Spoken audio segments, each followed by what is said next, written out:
바울의 눈을 고쳤을 겁니다. 하나님의 일은 방해받지 않았지만 문제는 뭔가, 아나니아가 순종하지 않으면 아나니아는 기독교 역사상 가장 위대한 사람 바울을 만드는데 동참하지 못하는 것이죠. 하나님의 기적이 일어나는 일을 눈으로 보지 못하는 겁니다. 그가 기도했더니 눈에 비늘 같은 게 떨어지고 성령 세례가 임하고 이런 기적 가운데, 이런 하나님의 놀라운 역사 가운데 그는 동참하지 못한다는 거예요. 여러분이 순종하면 하나님의 역사를 볼 것입니다. 여러분이 순종하지 않으면 하나님이 여러분을 제껴놓고 다른 사람을 통해서 일하실 겁니다. 그러면 아나니아만 안타까운 것이죠. 하나님은 손해보지 않습니다. 오늘 아나니아가 순종해서 갑니다. 여러분, 결국 아나니아를 볼 때 제자라고 불렀어요. 제자란 뭔가? 제자란 말을 다시 바꾸면 결국은 순종하는 사람들이에요. 제자가 순종하지 않으면 제자가 아닌 겁니다. 제자는 하나님의 말씀에 순종하고 하나님의 뜻에 순종하고 하나님의 일에 순종하는 것이다 라는 겁니다. 여러분이 주 안에서 제자가 되시길 주님의 이름으로 축원드립니다.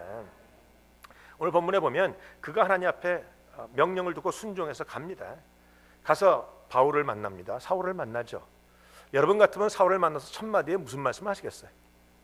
저 같으면 이렇게 얘기할 겁니다. 사울을 만나니까 사울이 얼굴이 파래져 있고 눈은 보이지 않고 막 그러면 옛날에 살기 등등했던 사람의 모습은 하나도 안 보이죠. 저 같으면 가서 이 왼수 바울아 그랬을 거예요. 근데 오늘 본문에 보니까 바울에게 그렇게 얘기하지 않고 이 사람이 뭐라고 했는가? 형제 바울아 그랬어요. 아나니아의 마음속에 저 사람은 왼수입니다. 아나니아의 마음속에 저 사람은 안 되는 겁니다. 아나니아의 마음속에 저 사람은 하나님의 사람이 아닌 겁니다. 그러나 순종해서 가서 그 하나님이 가라는 그 사람을 부를 때 어떻게 부르는가? 형제라고 부른다는 겁니다. 왜 형제입니까? 피가 같다라는 거예요. 무슨 피가 같습니까? 예수 그리스도의 보혈이 같다라는 겁니다. 주님이 우리를 위해서 죽으셨다는 겁니다. 여기서 우리가 배울 게 있어요. 예수 믿는 사람은요 다 형제입니다. 우리의 모습이 다르고 생각이 다르고 뜻이 다르고 내가 저 사람은 좋아하고 저 사람은 싫어하고 그럴지는 모르지만 그래도 여전히 우리는 형제입니다. 여러분 가만 보면요 성도님들이 이 생각을 못해요. 자기가 연초가 돼서 뭘 바꾸거나 뭐 할 때 되면 꼭 저에게 찾아오시는 분들 계시죠. 우리 시온교는 없으니까 땡큐. 다른 교회 있을 때 그랬다는 거예요. 목사님 내가 저 사람하고는 절대 한 구역 못 들어갑니다. 내가 저 사람하고는 절대 못해요. 눈에 흙이 들어가도 못해요. 목사님 딴 주세요. 아니면 나 갑니다. 딴 데.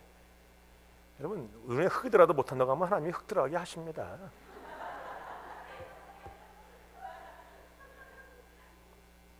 비록 모습은 다르고 비록 나와는 맞지 않을 수 있으나 여전히 우리는 주 안에서 형제입니다.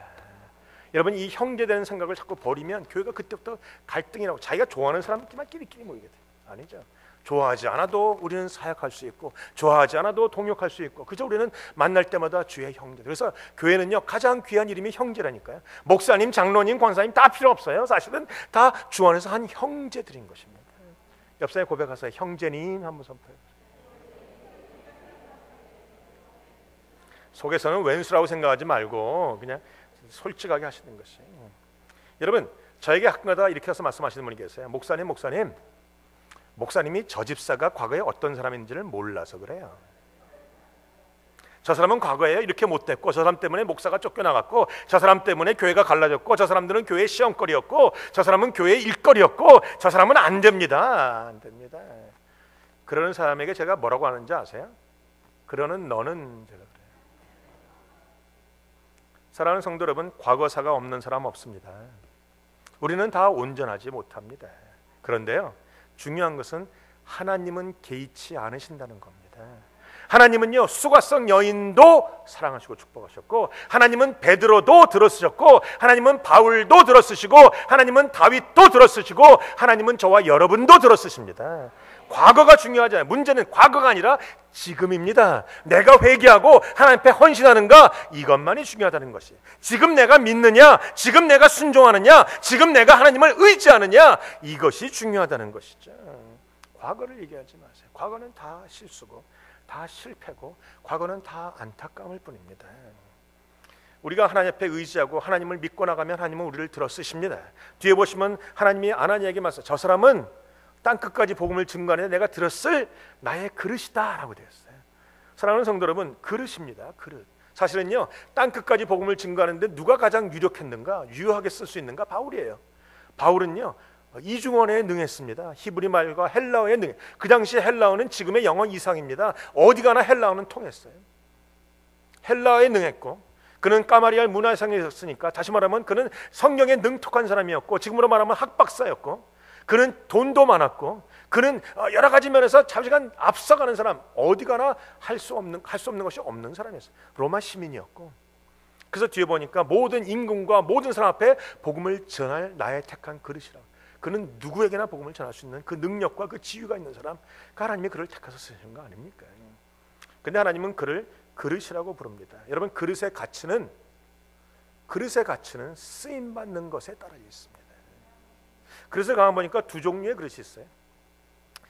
여러분들 집에 가보니까 그렇더라고요. 집에 가보면 식당 뒤에 이렇게 키친대에 보면 이렇게 캐비넷 있고, 캐비넷 위에 보면 꼭 그릇들 있죠. 금장식 들린 그릇 같은 것들.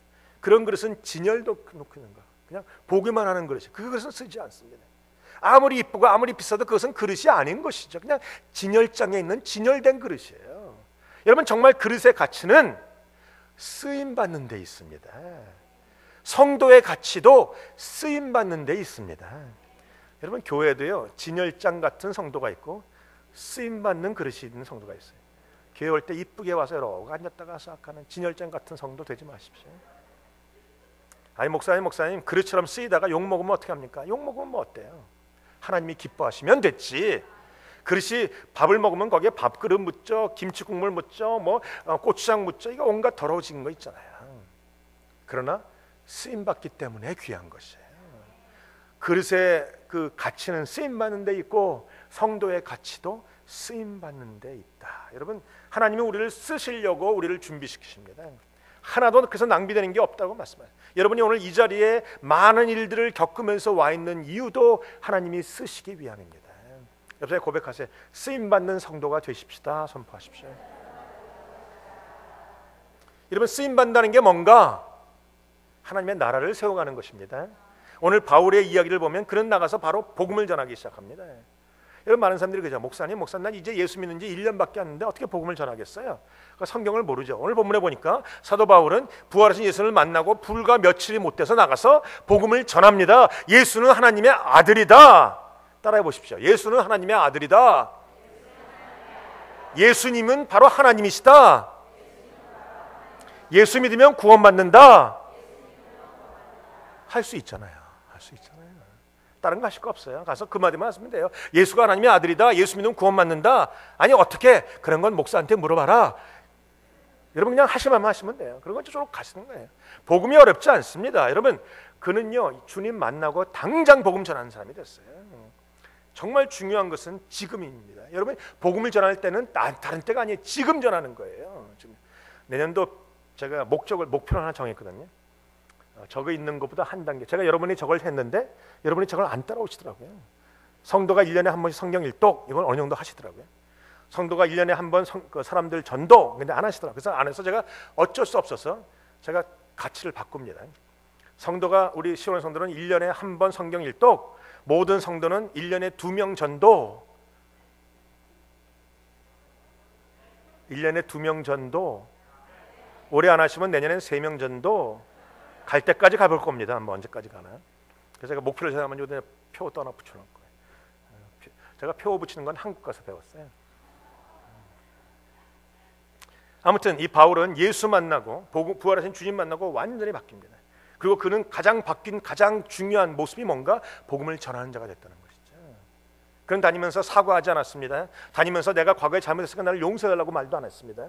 그는 나가자마자 뭐 했습니까? 예수는 하나님의 아들이다. 그랬더니 사람들이 인정합니까? 인정 안 합니다. 저거 분명히 가짜야. 저거 우리를 잡아 죽이던 사람 아니냐? 저것도 술수 아니냐? 여러분, 가만 보세요. 부활의 예수를 만난 사람은 어떤 모습을 갖게 되는가? 성경에 보십시오. 거기 21절에 보면